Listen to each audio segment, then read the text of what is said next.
Un especial saludo para todos. Hoy nuestra cita es con el gran escritor, político y periodista Mario Vargas Llosa, quien nace en Arequipa, Perú, el 28 de marzo de 1936 y quien recibe el Premio Nobel de Literatura en el 2010. Hoy, El abuelo, un cuento de género oscuro, el cual fue publicado en 1956. Cada vez que crujía una ramita o croaba una rana o vibraban los vidrios de la cocina que estaba al fondo de la huerta, el viejecito saltaba con la agilidad de su asiento improvisado, que era una piedra chata, y espiaba ansiosamente entre el follaje. Pero el niño aún no aparecía. A través de las ventanas del comedor abiertas a la pérgola, veía en cambio las luces de la araña, encendidas hacía rato, y bajo ellas sombras movedizas y esbeltas que se deslizaban de un lado a otro con las cortinas, lentamente. Había sido corta de vista desde joven, de modo que eran inútiles sus esfuerzos por comprobar si ya cenaban o si aquellas sombras inquietas provenían de los árboles más altos. Regresó a su asiento y esperó. La noche pasada había llovido y la tierra y las flores despedían un agradable olor a humedad, pero los insectos pululaban y los manoteos desesperados de don Eulogio en torno del rostro no conseguían evitarlos. A su barbilla trémula, a su frente y hasta las cavidades de sus párpados llegaban cada momento lancetas invisibles a punzarle la cara. El entusiasmo y la excitación que mantuvieron su cuerpo dispuesto y febril durante el día habían decaído y sentía ahora cansancio y algo de tristeza. Tenía frío, le molestaba la oscuridad del vasto jardín y lo atormentaba la imagen, persistente, humillante, de alguien, quizá la cocinera o el mayordomo, de que pronto le sorprendía en su escondrijo. ¿Qué hace usted en la huerta a estas horas, don Eulogio? Y vendría su hijo y su hija política, convencidos de que estaba loco. Sacudido por un temblor nervioso, volvió la cabeza y adivinó entre los bloques de crisantemos, de nardos y de rosales el diminuto sendero que llegaba a la puerta falsa esquivando el palomar. Se tranquilizó apenas al recordar haber comprobado 3 veces que la puerta estaba junta, con un pestillo corrido, y que en unos segundos podía escurrirse hacia la calle sin ser visto. Si hubiera venido ya, pensó, intranquilo, porque hubo un instante, a los pocos minutos de haber ingresado cautelosamente en su casa por la entrada casi olvidada de la huerta, en que perdió la noción del tiempo y permaneció como dormido. Solo reaccionó cuando el objeto que ahora acariciaba sin saberlo se desprendió de sus manos y le golpeó el muslo. Pero era imposible. El niño no podía haber cruzado la huerta todavía, porque sus pasos asustados lo habrían despertado, o el pequeño, al distinguir a su abuelo, encogido y dormitando justamente al borde del sendero que debía conducirlo a la cocina, habría gritado. Esta reflexión lo animó. El soplido del viento era menor, su cuerpo se adaptaba al ambiente, había dejado de temblar. Tentando los bolsillos de su saco, encontró el cuerpo duro y cilíndrico de la vela que compró esta tarde en el almacén de la esquina. Regocijado, el viejecito sonrió en la penumbra. Rememoraba el gesto de sorpresa de la vendedora. Él permaneció muy serio, taconeando con elegancia, batiendo levemente y en círculo su largo bastón enchapado en metal, mientras la mujer pasaba bajo sus ojos cirios y velas de cebo de diversos tamaños. Esta, dijo él, con un ademán rápido que quería significar molestia por el quehacer desagradable que cumplía. La vendedora insistió en envolverla, pero don Eulogio se negó y abandonó la tienda con premura. El resto de la tarde estuvo en el club, encerrado en el pequeño salón de Roncabor donde nunca había nadie. Sin embargo, extremando las precauciones para evitar la solicitud de los mozos, echó llave a la puerta. Luego, cómodamente hundido en el confortable de insólito color escarlata, abrió el maletín que traía consigo y extrajo el precioso paquete. La tenía envuelta en una hermosa bufanda de seda blanca, precisamente la que llevaba puesta la tarde del hallazgo. A la hora más cenicienta del crepúsculo había tomado un taxi, indicando al chofer que circulara por las afueras de la ciudad. Corría una deliciosa brisa tibia y la visión entre grisácea y rojiza del cielo sería más enigmática en medio del campo. Mientras el automóvil flotaba con suavidad por el asfalto, los ojitos vivaces del anciano, única señal ágil de su rostro flácido, descolgado en bolsas, iban deslizándose distraídamente sobre el borde del canal paralelo a la carretera, cuando de pronto, casi por intuición, le pareció distinguirla. «Deténgase», dijo, pero el chofer no lo oyó. «Deténgase, pare». Cuando el auto se detuvo y en retroceso llegó al montículo de piedras, don Eulogio comprobó que se trataba efectivamente de una calavera. Teniéndola entre las manos, olvidó la brisa y el paisaje y estudió minuciosamente, con creciente ansiedad, esa dura, terca y hostil forma impenetrable, despojada de carne y de piel, sin nariz, sin ojos, sin lengua.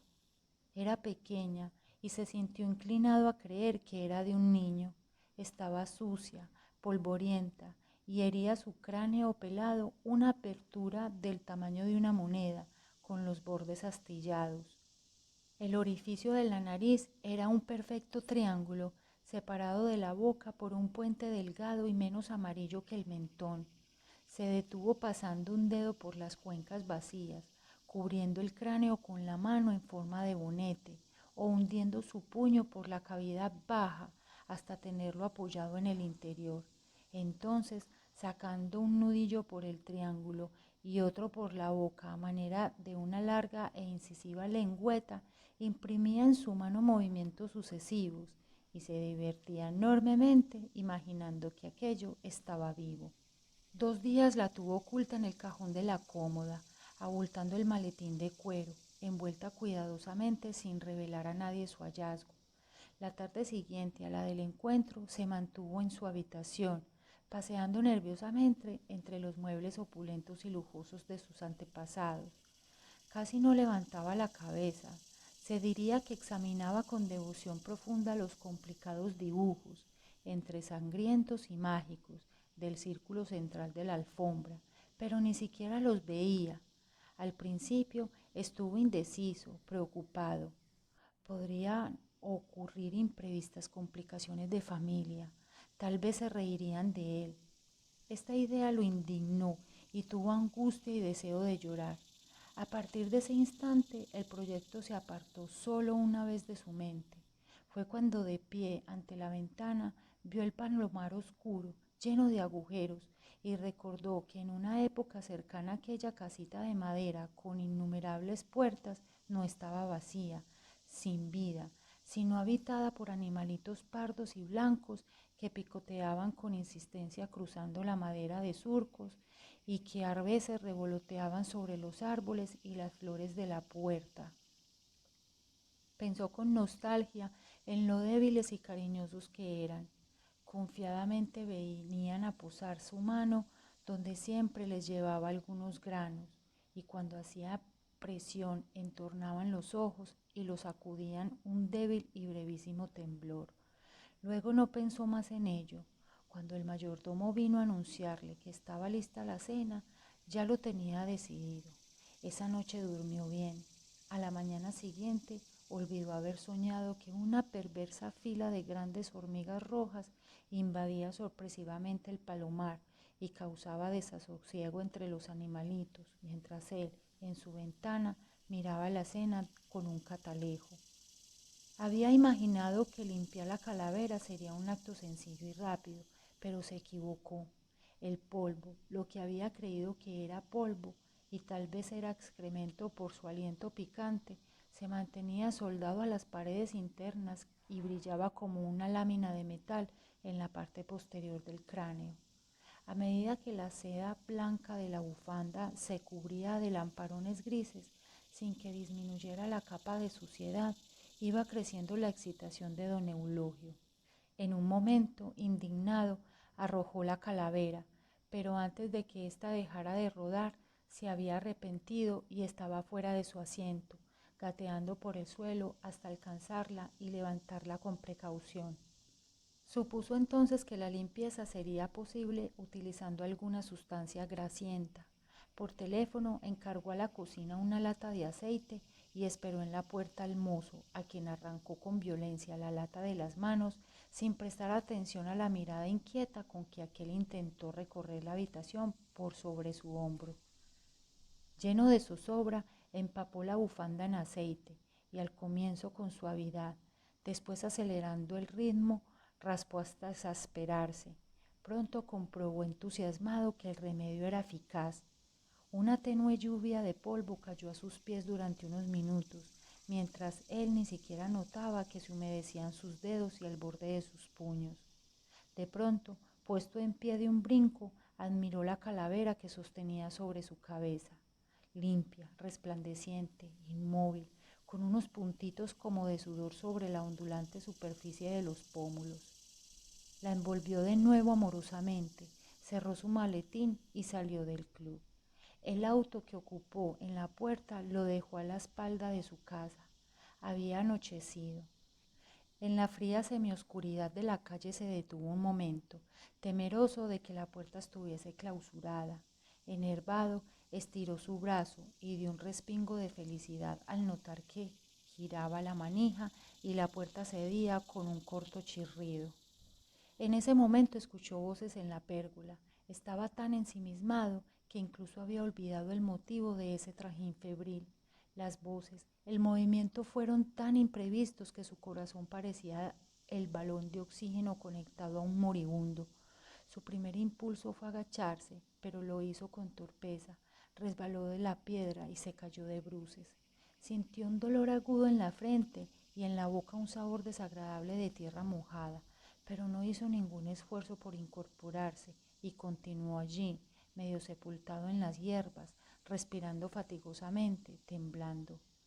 En la caída había tenido tiempo de elevar la mano de que conservaba la calavera, de modo que ésta se mantuvo en el aire, a escasos centímetros del suelo todavía limpia. La pérgola estaba a unos 50 metros de su escondite y don Eulogio oía las voces como un delicado murmullo, sin distinguir lo que decían.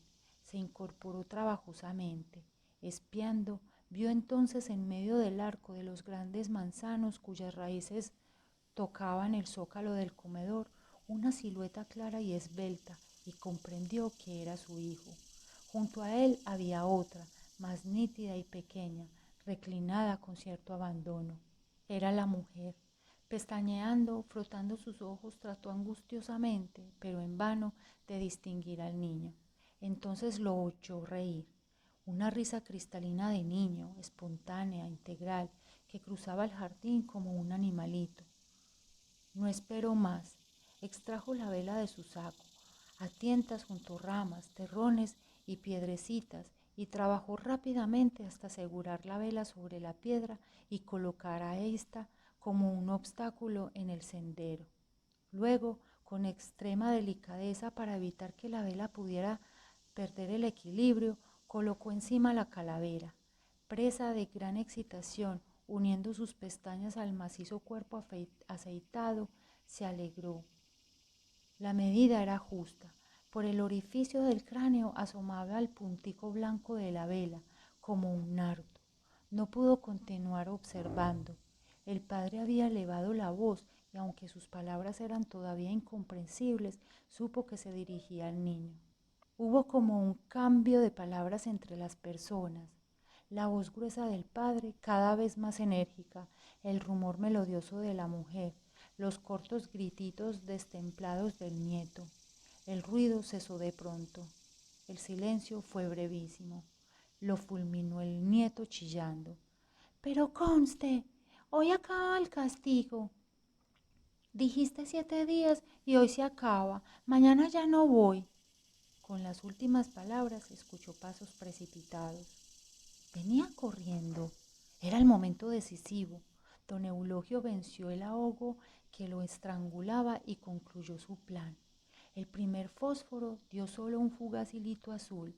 El segundo prendió bien, quemándose las uñas, pero sin sentir dolor, lo mantuvo junto a la calavera, aún segundos después de que la vela estuviera encendida.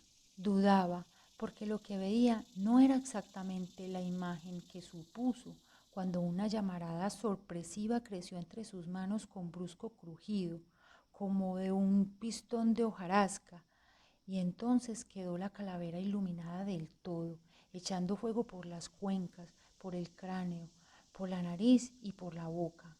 Se ha prendido toda, exclamó maravilloso. Había quedado inmóvil, repitiendo como un disco. Fue el aceite, fue el aceite. Estupefacto, embrujado ante la fascinante calavera enrullada por las llamas. Justamente en ese instante escuchó el grito, un grito salvaje, un alarido de animal recién atravesado por muchísimos venablos. El niño estaba delante de él, con las manos alargadas frente al cuerpo y los dedos crispados. Lívido, estremecido, tenía los ojos y la boca muy abiertos y estaba ahora mudo y rígido, pero su garganta, independiente, hacía unos extraños ruidos, roncaba. Me ha visto, se decía don Eulogio con pánico, pero al mirarlo supo de inmediato que no lo había visto, que su nieto no podía ver otra cosa que aquel llameante rostro de huesos. Sus ojos estaban inmovilizados, con un terror profundo y eterno retratado en ellos, firmemente prendidos al fuego. Todo había sido simultáneo, la llamarada, el aullido espantoso, la visión de esa figura de pantalón corto súbitamente poseída de horror. Pensaba, entusiasmado, que los hechos habían sido más perfectos incluso que su plan, cuando sintió cerca voces y pasos que avanzaban, y entonces, ya sin cuidarse del ruido, dio media vuelta y a saltos, apartándose del sendero, destrozando con sus pisadas los macizos de crisantemos y rosales que entreveían la carretera a medida que lo alcanzaban los reflejos de la llama, cruzó el espacio que lo separaba de la puerta. La atravesó junto con el grito de la mujer, estruendoso también, pero menos puro que el de su nieto. No se detuvo, no volvió la cabeza. En la calle, el viento frío hendió su frente y sus escasos cabellos, pero no lo notó y siguió caminando despacio, rozando con el hombro el muro de la huerta, sonriendo satisfecho, respirando mejor y más tranquilo.